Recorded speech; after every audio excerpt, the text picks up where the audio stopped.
back, and the chair now recognizes the vice chairman of the subcommittee, the gentleman of Mississippi, Mr. Ezell, for 5 minutes. Thank you, Mr. Chairman.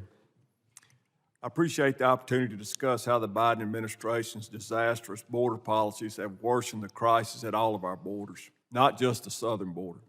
The northern border is the longest border in the world, providing plenty of opportunities for dangerous cartels to traffic illegal drugs and smuggle humans.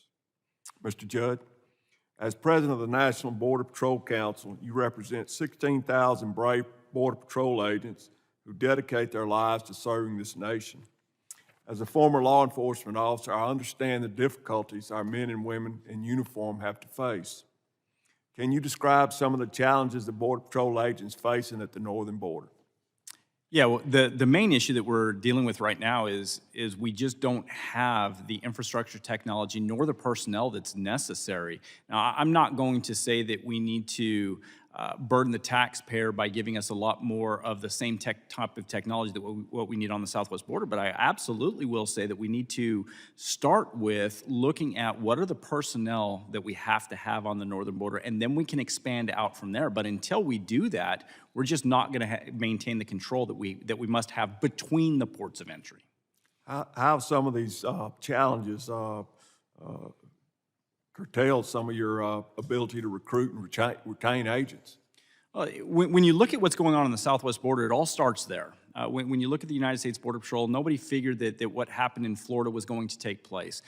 Nobody anticipated that what is currently happening in Swanton, in Burke, was going to take place. Let me take that back. It's not that we didn't anticipate it, it was we just didn't prepare for it. And that was what is necessary. We have to look at and we have to project out and say, this is what our failings could be if we rob Peter to pay Paul. If we have our agents in doing processing of the southwest border, then we're not going to have control on the northern border. But it all starts there. It has to start on the southwest border. If we can get control of the southwest border, then we can control the northern border. We can control our coastal borders as well. But it all starts on the southwest border.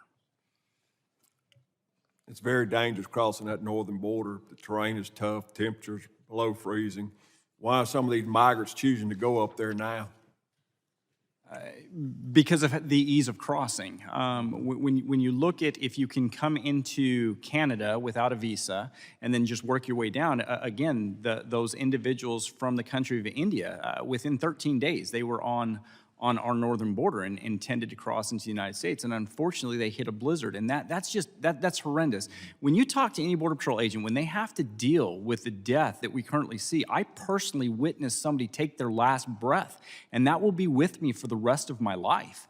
And when you see that, and when you see that there are simple solutions, but we just don't have the political will to implement those simple solutions, it's very frustrating, it's very upsetting to every single Border Patrol agent that there is.